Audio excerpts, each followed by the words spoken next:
What's up, everybody? This is Brad with the Mature Minded Gamers, and we are here to bring you 3 episodes of Star Trek Next Generation Season 4, Episode 11, Data's Day, Episode 12, The Wounded, and Episode 13, Devil's Due.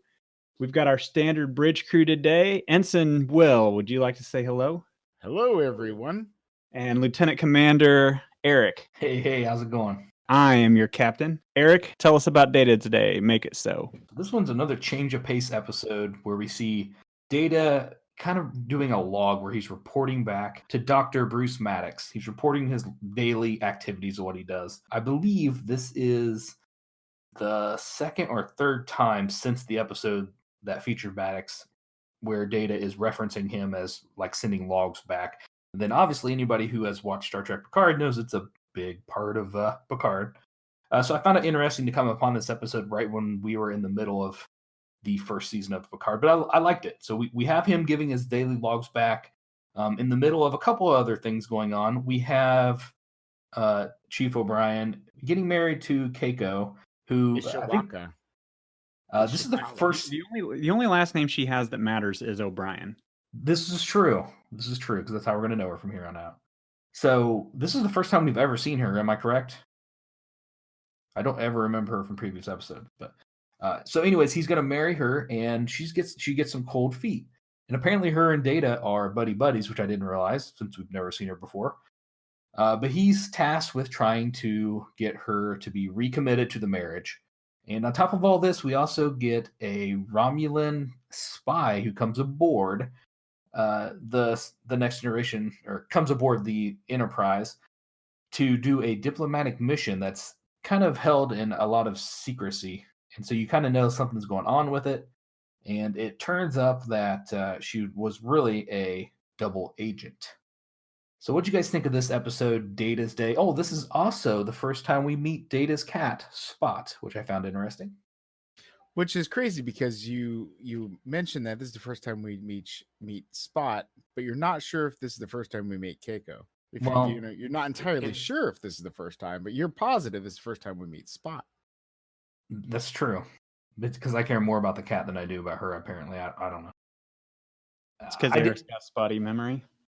Oh, that's good. Zing! The pun man is back. So here's the thing.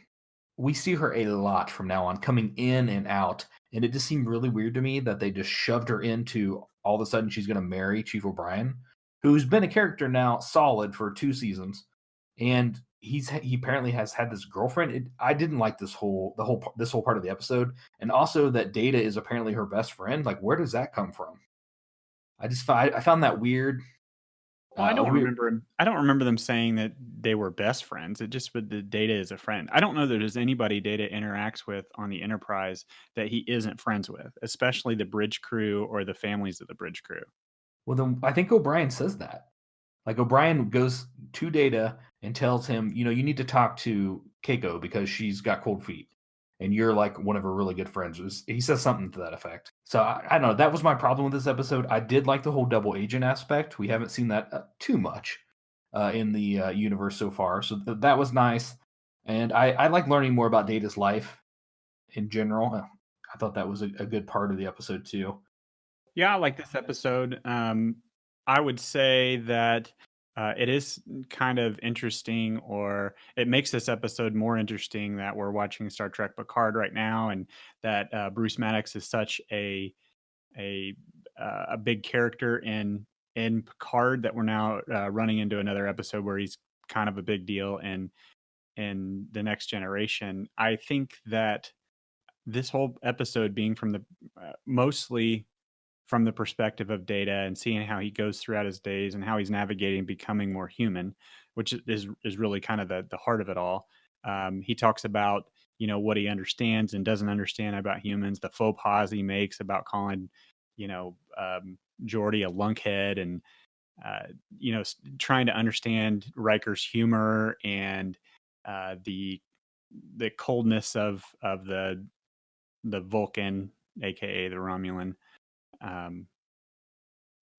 So all that is nice to sort of understand Data more. I mean, each time we go through an episode like this, I feel like we walk away getting more familiar with that character, which becomes more important the further we go into Next Generation and through the movies, and especially if you dive into Picard, you really have to have well.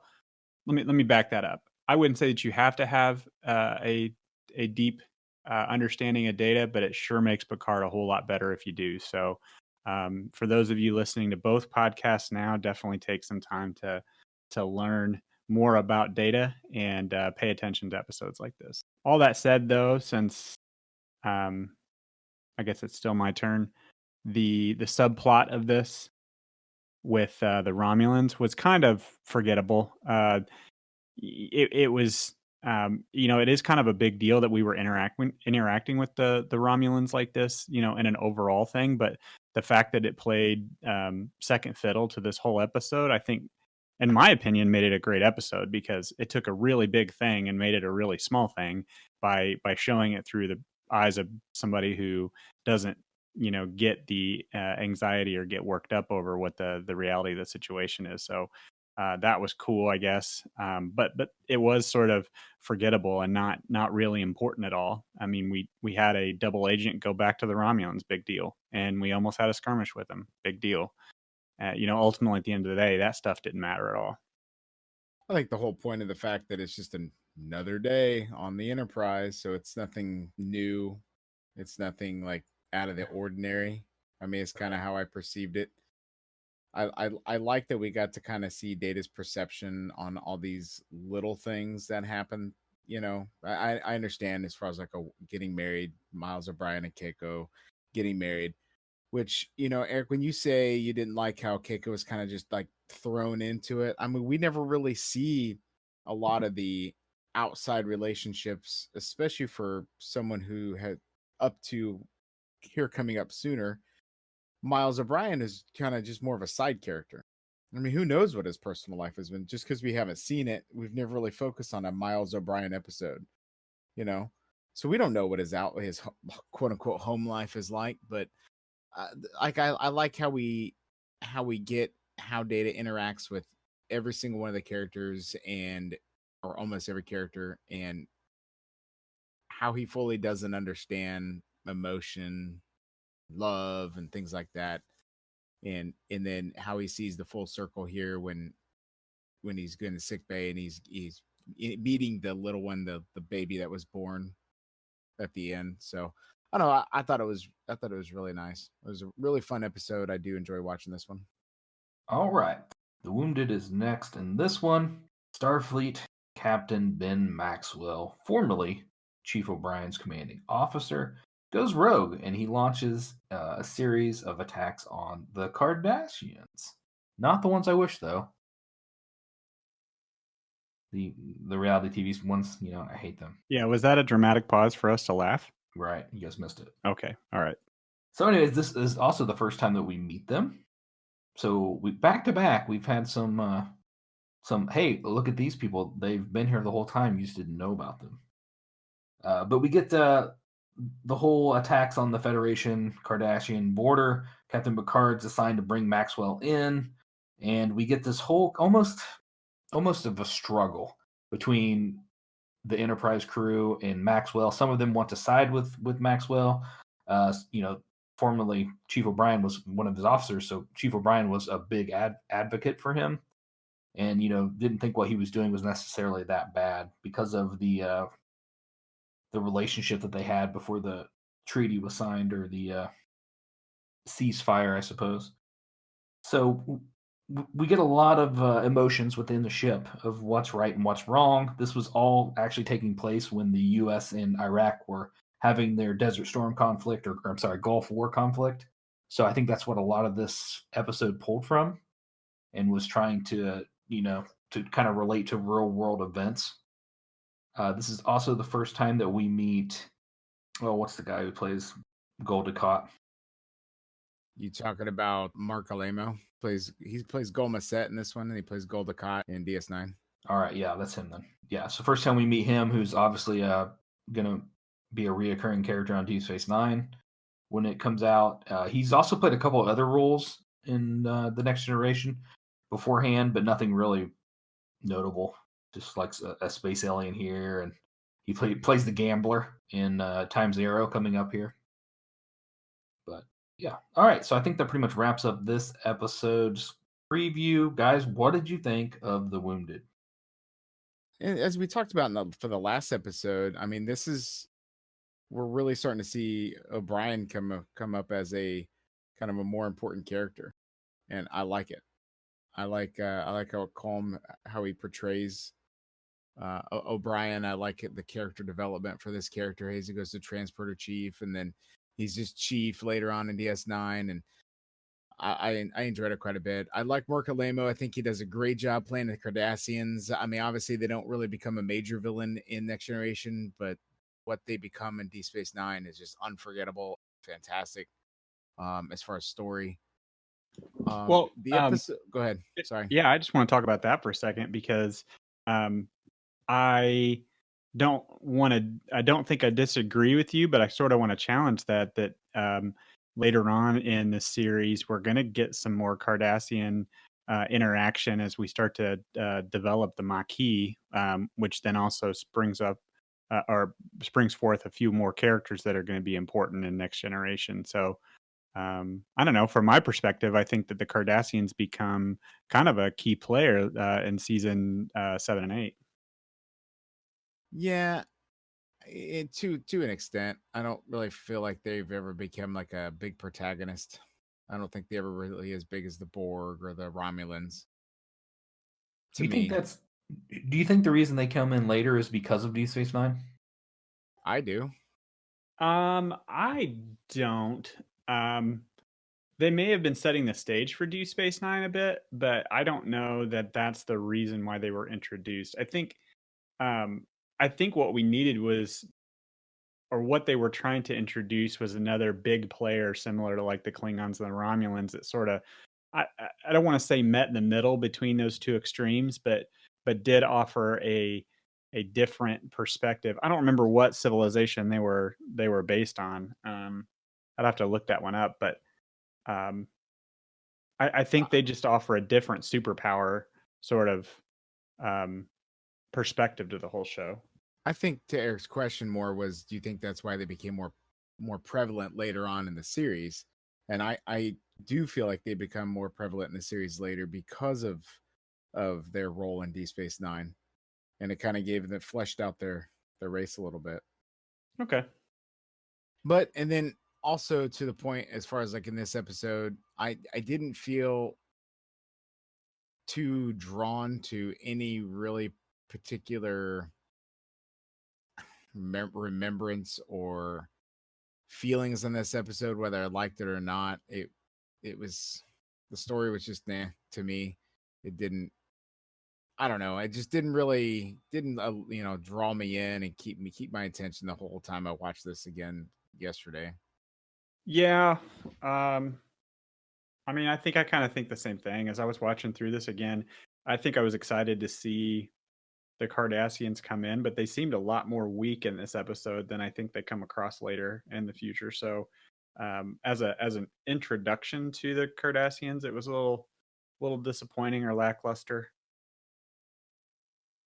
I just watched this a couple of hours ago, and I can't for the life of me remember any of the major points. I just remember that there was this captain of the, what was it, the Phoenix? I can't remember the name of the USS Phoenix, USS something like that. Used to be the Rutledge. I can't remember what the name of the ship is. In any case, Phoenix it is the Phoenix. Okay, so the USS Phoenix went rogue, started blasting Cardassian ships. It is a foundational episode for the Maquis and the Federation citizens along the Cardassian border. So it's important, but it's like 3 episodes from now, I'll forgotten that we watched it again. It's sort of another forgettable key moment, which is disappointing. So I don't know. I'm glad we're the other side of it. Yeah, I like this episode. I thought O'Brien did a fantastic job He really got to show a lot of emotion, and I think he's one of the better actors on the show. That I feel like I can relate to him, I guess, a little bit, where you can see he's just not doing the right thing necessarily, or he sees both sides. Like he knows what the right thing is, but he also shows that uh, there's a lot of decision making and emotional baggage that people carry. Like he's, obviously has a lot of respect and trust for his old captain, and he believes him, even though that's probably not the right thing to do. I just thought he did a fantastic job, and it really showed. And I don't know if they had already had O'Brien pegged to come on to Deep Space Nine at this point, but I feel like this was probably a pretty big turning point that, oh yeah, we need to get this guy on as a regular on Deep Space Nine. Well, one of the big points there is that he is also one of the only major characters that is only an enlisted person and not an officer. Oh, I didn't even think about that. That's a good one. So he's a lot more blue collar than anyone else that we follow around. That's true. I also liked at the end of this episode where they finally talk Maxwell down, and he gives up control of the ship, and the ship first officer drives it away or whatever, and Picard's talking to Ducal, or whatever he is on this one, Ducal, whoever's playing Ducal, I can't think of his name in this episode, but he's talking to him and says, you need to be careful, and they come to find out that the ship is still secretly blocking scans, so you kind of think that maybe Maxwell was right this whole time. I'm glad they left it that way, and it wasn't just pushed away like, oh yeah, it was just medical supplies. That's I think that was a really good building block for not only the Next Generation but Deep Space Nine.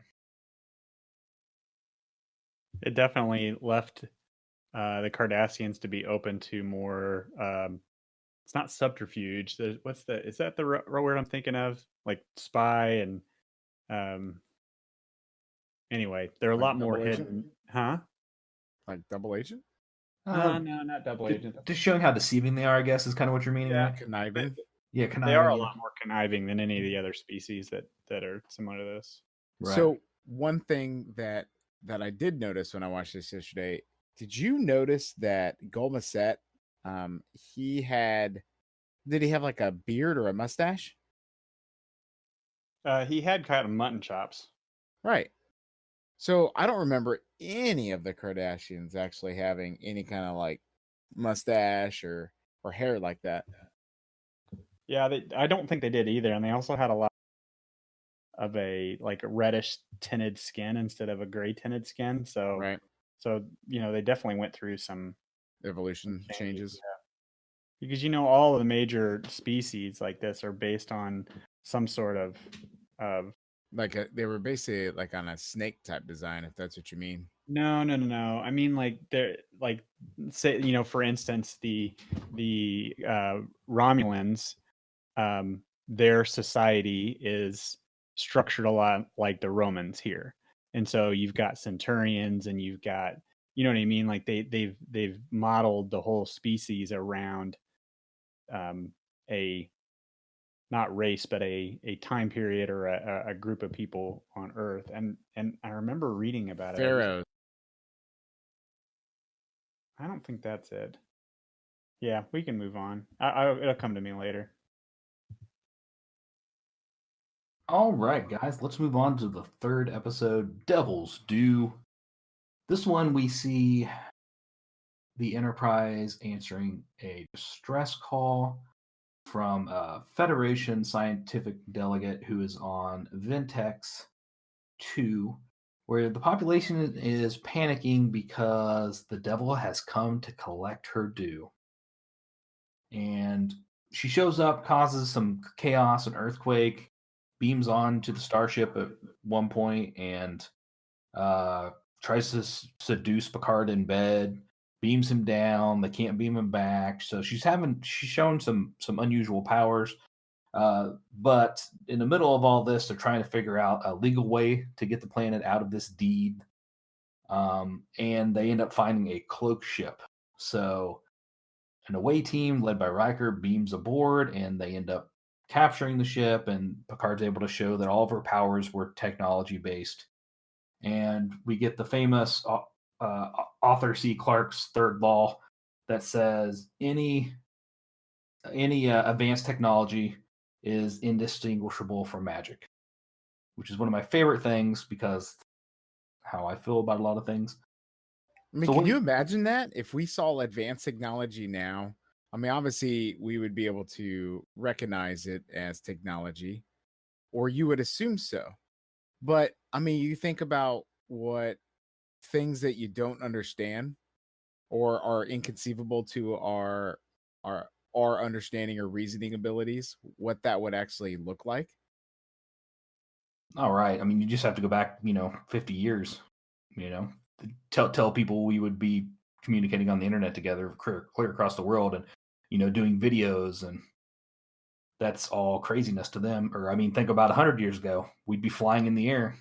One of my favorite memes I've ever seen is there's a reason why the neither one of the Wright brothers were married. It's because every time they would talk to somebody, they'd be like, "Oh, we're gonna go work on our flying machines right now," because you think people would I think think that was they're crazy, insane, right? right? So, anyways, so this episode I liked a lot because of the actual point. I guess the point of view that it's bringing to the basis of things that we see as might be magical and how technology it's usually behind it. Usually, science can prove everything.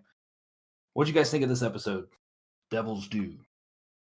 This reminded me a lot of like original Trek, where you'd have these super all powerful beings, whatever, doing different things to the Enterprise crew and keeping them trapped on planets. There was an episode of the original series, and for whatever reason, I can't remember the name.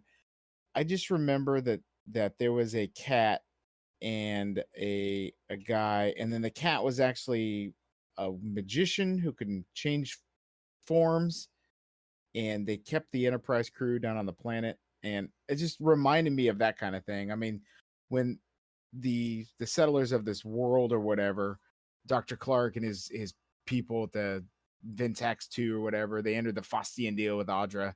It was just like it just reminded me so much of original Star Trek. Does that make sense?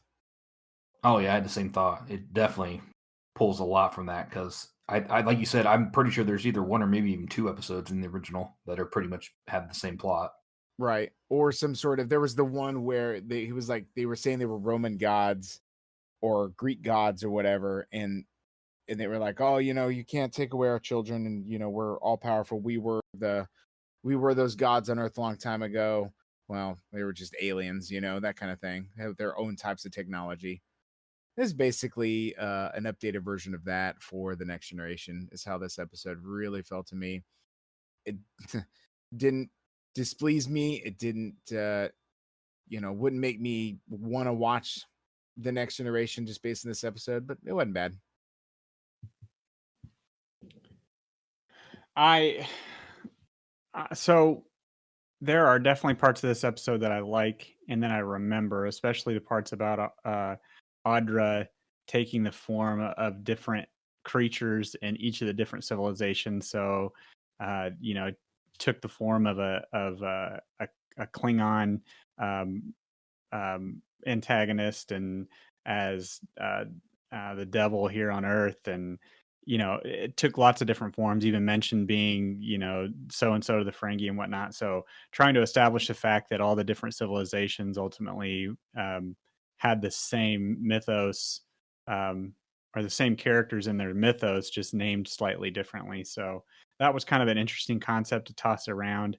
I think my favorite part of this episode was watching uh, Captain Picard sort of litigate circles around Audra, and eventually, um, um, overcome her with his intelligence and cunning. So, all that to say that this, Picard was a lot more like Kirk in this episode, like you said, than any other episode we've seen, really, in a way that he was still holding true to his character as Picard. So, I guess what I, to kind of walk that back a little bit, this was more like the original series without compromising what the next generation is. Does that make sense?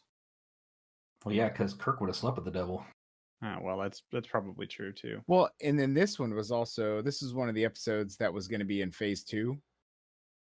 of Star Trek, and there was an episode that was in season 2 of the Next Generation that was going to be a phase 2 episode as well, and they kind of got pushed back. One of only 2 episodes from what I've heard. I think what I was talking to Ben about several years ago, that actually was going to be in it, as far as like the part of phase 2 that they actually filmed for Next Generation.